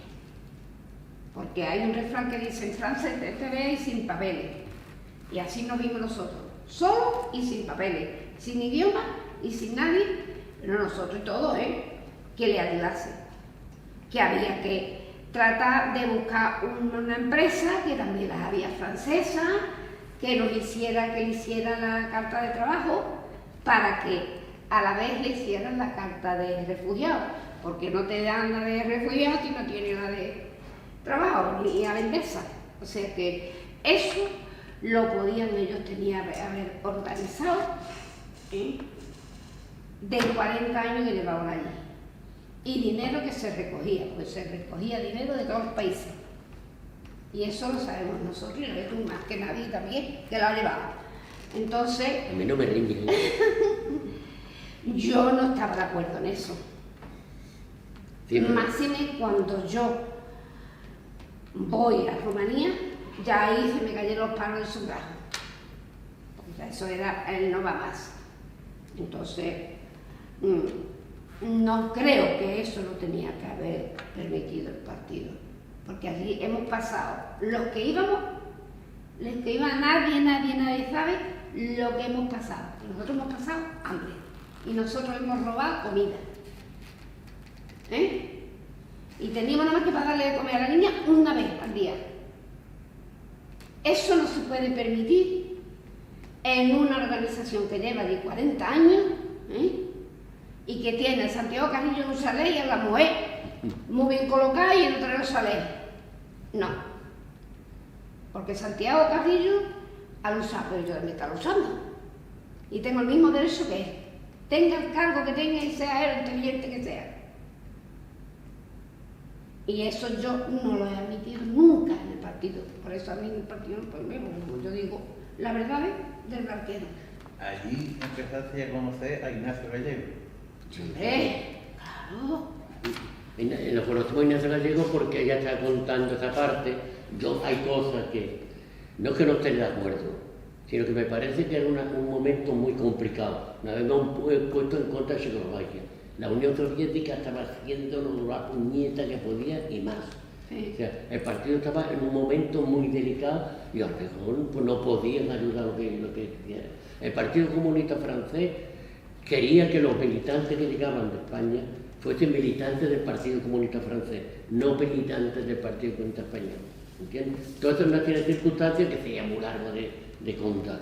Entonces, nosotros conocemos a Ignacio Gallego porque cuando llevamos 2 años aquí en esa situación y no encontramos, digo, bueno, hablamos de bueno, ¿qué hacemos nosotros aquí? Si fuésemos migrantes económicos, pues muy bien, buscamos un trabajo, nos ponemos a trabajar y a vivir como podamos. Pero ¿qué hacemos nosotros aquí? Nosotros podemos hacer más en España que aquí. Pues entonces decidimos que nos volviésemos, aunque a mí me metiesen en la cárcel. A mí el Tribunal del Orden Público me había echado 2 años, la abogada, que era ¿cómo se llama la abogada? Bueno. Díaz, pero la más famosa, la que es muy conocida en España, que era una mujer. Bueno, había dicho que me habían confundido, como habían detenido a mi hermano también, el tribunal no se preocupaba mucho, digo yo, por tal militante del partido, por 2 años de cárcel, me echaron 2 años de condena, 2 años. Total, que digo, bueno, pues para estar 2 años aquí es una miseria, sin esto, pasando hambre y necesidades, pues nos vamos a España los dos y aquí podemos hacer algo más. Cuando Ignacio Gallego se entera de esto, pues lo dice este camarada Merkel, se entera de eso, viene a buscarme y dice, ¿quién ha dicho eso? Yo creo que eso fue un poco el aliciente para que dijese, joder, pues este tío no es un tío que está aquí para aprovechar, sino que yo no sé, pensaría, total, que entonces me dice no, me promete que van a hacer un congreso del partido en Francia, del Partido Comunista Francés, y que él mismo me va a presentar y me va a defender para formar parte de lo que es el comité del partido en Francia. Entonces ya nos quedamos ahí. Pero yo lo que dice, sobre todo, la que la pasa más mal, yo la entiendo, ha sido ella. Porque a mí me dieron, yo ganaba 1.700 francos en la Humanité. Y en el partido me da 600 francos. Con 600 francos tenía ni para pagar la casa. No, la casa valía 610. Ni para pagar la casa tenía. Entonces ella es la que se ha estado como una mula trabajando. A mi niña, bebé, y tú tienes bebé, y tú también. A mi niña recién nacida sola. Para ir a trabajar. Cuando hablan aquí ¿Cómo iban a trabajar? Por eso a mí la primera me dio una depresión. Y yo una vez pues me subí yo en el salón tenía todo cristales y unos no se podían abrir. Y yo me subí en el filo, que yo no estaba bien, para limpiarlo y dejaba a la gente gritando y miré para atrás, veo a mi niña y me tiré al suelo, en vez de para atrás. Hemos pasado muy mal, pero bueno, independientemente de esto, ya empezamos a militar y viene la huelga, se plantea la huelga. Pero en ese periodo del exilio, ustedes conocieron, aparte de que estuvieron en varios países socialistas, sí. en aquella época todavía existía de violencia, ustedes tantearon a lo que eran los primeros espadas, por así decirlo, del Partido Comunista. Claro. Ustedes trataron con Dolores Ibarri, ustedes trataron con Santiago Carrillo, con Ignacio Gallego, que sigue Rodríguez Chávez, que también era un dirigente. Yo no quiero... ¿Cuál es tu opinión? Yo soy muy jodido, me preocupa que estemos echando demasiado tiempo. En todo el tiempo militamos más entonces yo, porque el partido era muy machista. No le hicieron el puñetero caso, yo tuve que intervenir porque claro, yo sabía que él era un hombre de partido. Y todavía estábamos en aquella casa con los boquetes y las cucarachas. Bueno, pues yo me encontré un día a uno que yo vi en una reunión que nada más que hacía hacer fotos, y yo digo, este tiene que ser alguien del partido más conocido. Y lo paré y le digo, mira, nosotros estamos aquí, que tú sabes, emigrados. Pero Manolo es un hombre que tiene que estar. No estábamos en el partido ni nada, no han hecho cuenta de eso. Manolo es un hombre de partido. ¿Y qué hacéis que no lo citáis ni para una reunión siquiera? Sí, pero ya, porque si no te... Si no entonces ahí fue cuando ya lo llamaron. ¿Ustedes ya empiezan a tener otro tipo de relaciones dentro del partido? Hombre, claro. Yo llego allí y ustedes se convierten, pasan de ser unos militantes agitadores a ser unos cuadros del partido. Sí. ¿Vale? Entonces, ustedes después de, después de la muerte del dictador, ustedes vienen para acá. Vienen para acá porque el partido coge a sus cuadros y los distribuye. Sí. Sí, ya. Ustedes, claro, esto, mira, primero, yo llego allí a los 2 meses de allí, me llama del comité central, que es una contradicción, estaba abandonado, y me llama del comité central a una reunión. Y dice, mira, va a haber un congreso de las juventudes comunistas a nivel internacional. Y toda la gente de Moscú. Entonces, queremos que vaya tú en nombre de las juventudes comunistas. Y entonces me manda a Moscú en nombre de... ¿Pero por qué me manda a Moscú? Yo en aquella fecha decía, pues joder, fíjate, Moscú. Pero después reflexionando, digo, había este enfrentamiento entre el Partido Comunista Italiano, Partido Comunista de España, todo, con la Unión Soviética, un enfrentamiento, y entonces nos mandan a un congreso internacional de la Juventud Comunista, nos mandan a un tío conocido, mandan a un tío que ha venido de España, que no lo conoce ni Dios, allí al congreso en representación. Es una especie, el que conoce conoce un poco, tú conoces un poco porque has vivido en sitios, la importancia que tiene en estos sitios, los niveles, las jerarquías. La jerarquía, el que conoce eso dice, joder, claro, es que la Unión Soviética le caería que fuese yo como una patada en los mismísimos, ¿entiendes? Y me manda para esto, los hijos puta, para hacer la puñeta. Pero yo como un tonto, como hubiese ido aunque me lo hubiesen explicado, pero tenían que haberme lo explicado. Claro. Tenían que haberme lo explicado. Yo solo entendí después, cuando hay estos enfrentamientos. Claro, lo que yo veo allí, agárrate. Tú te lo puedes imaginar un poco mejor, porque el que no lo haya vivido, el que no lo vive, no es imaginable. Porque claro, comparamos la dictadura, pero yo he ido allí, que me fueron a un comité de empresa, una empresa, y los miembros del comité de empresa no tenían cojones ni decirte. Preguntarle nada, cargadito de miedo. Entonces, todas esas cosas, pues, hay un enfrentamiento grande. Entonces, la he vivido. Después vamos a Rumanía, después hemos estado en Bélgica, estado en Suiza. Participamos, pero eso ya es una época que pasa, o sea, lo primero que hace es joderme, que no era joder para mí, no. Joderme porque me encontré una cosa que no me gustaba, pero yo creo que eso lo sabían ellos, tal como era yo, que no me iba a gustar. Pero después lo que hacen es, después de esto, yo estoy abandonado, yo vuelvo de la Unión Soviética y a mí no viene nada a verme, bueno, ¿qué te ha parecido? A tener un detalle, coño. Me mandó a un congreso internacional de la Juventud Comunista y después no me pregunta. No hay a nadie que reportar. Nada, no me hace preguntar.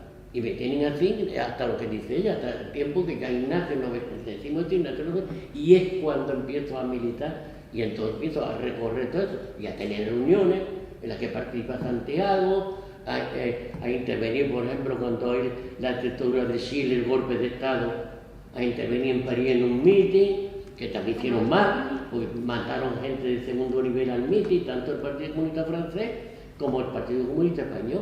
O sea, no mandan uno de primera fila de los partidos comunistas a defender el socialismo que estaba haciendo en Chile, sino mandan a gente de segundo orden, ¿entiendes?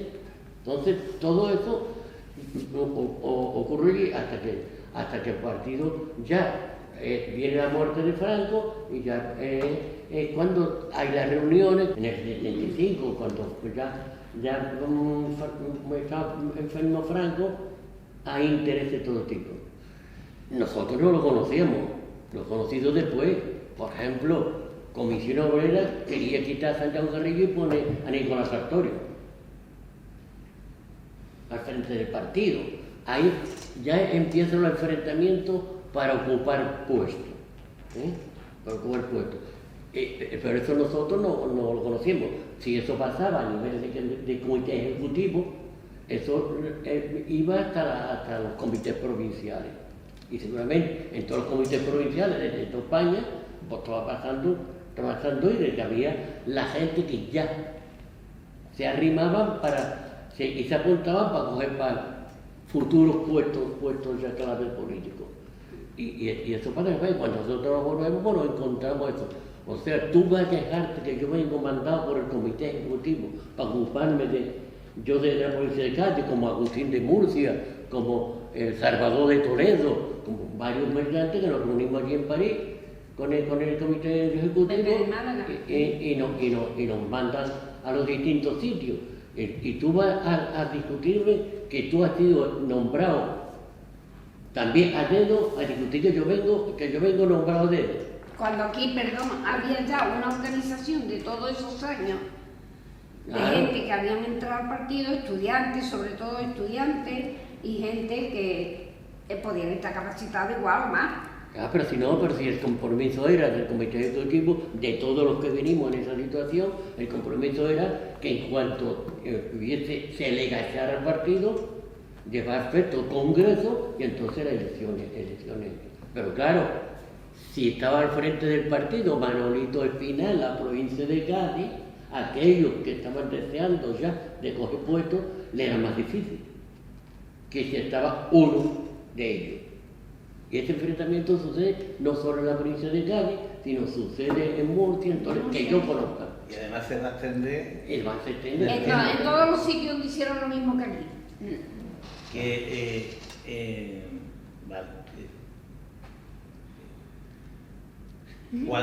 Cuando ya viene la legalización del partido el 9 de abril y hay que preparar las primeras elecciones, ustedes pasan de una estructura que viene de la clandestinidad a una estructura que es legal ya. Y entonces, claro, ahora el rol cambia. Cambian las comunicaciones, cambia la forma de organizar el partido y además hay una cosa, ¿cuáles eran las premisas, cuáles eran las orientaciones del partido con respecto, o las aspiraciones que tenía con respecto a las alcaldías de los municipios? Claro, ¿Cuáles eran los principales objetivos? Ganar las elecciones y... Claro, perdona, pero ahí también ellos tenían ya que tendrían que tener en cuenta los mismos que querían coger puestos, que nosotros ya habíamos hecho un bagaje político importante y no sería interesante gente que eran conocidas por la historia que habíamos tenido. Sería interesante que fuésemos también. No, claro, ellos cuentan. Lo de la provincia de Cádiz puede ser distinto a lo que pasó en Murcia o pasó en otro sitio. La provincia de Cádiz resulta que los que venimos éramos gente que habíamos luchado en la clandestinidad. Y éramos difíciles. Y éramos conocidos. Decir, que gente no conocen nada, no saben nada, vienen de aquí de París, que la mandan al partido, pero no tienen ninguna idea de la provincia. Sí, fueron a la estación Medio Puerto.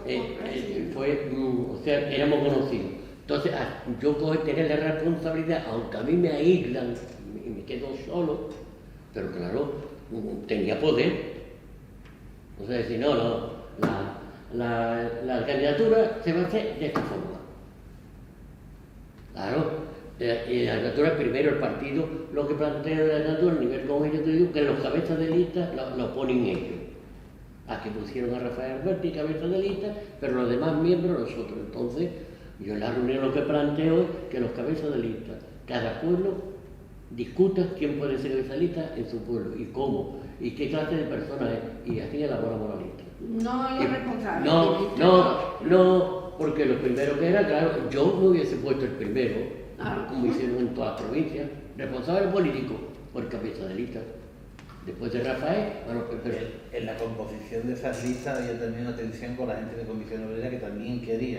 Claro. En un principio el Partido Comunista, digamos, controlar Comisión Obrera, pero después se da la situación de Comisión Obrera quiere controlar el partido, ahí está. Entonces estaba ese triángulo, ¿no? ¿Y en el puerto eso cómo se expresó? ¿Cómo se tradujo esas tensiones a la hora de hacer la lista del puerto? Hacer la lista, yo lo que hago, hacer la lista, digo, vamos a ver, vamos a reunir comité por comité de todos los pueblos de la provincia de Cádiz y vamos a plantear a la gente que hay. Comités locales del partido. Y que local, y se hace la lista. Yo digo, primero, tiene que ir un representante obrero conocido por su lucha en la provincia de Cádiz. Segundo, que sea un representante de pueblo. Procurar que cada pueblo no vayan dos en la lista. Procurar que vaya uno. Que haya una representación generalizada. Una representación de lo que es la zona campesina, de toda la fuerza que tenían aquí los viticultores, y una representación de lo que es la fuerza del trabajo. Y después una representación de mujeres, eso me costó mucho trabajo. Pero sí, por ejemplo, se plantean y dicen, Cabral, ¿por qué ponemos Cabral? Porque hemos puesto que más representante era Antonio Álvarez, a nivel de la provincia. Como sindicalista, fue un pedazo de... Claro, pero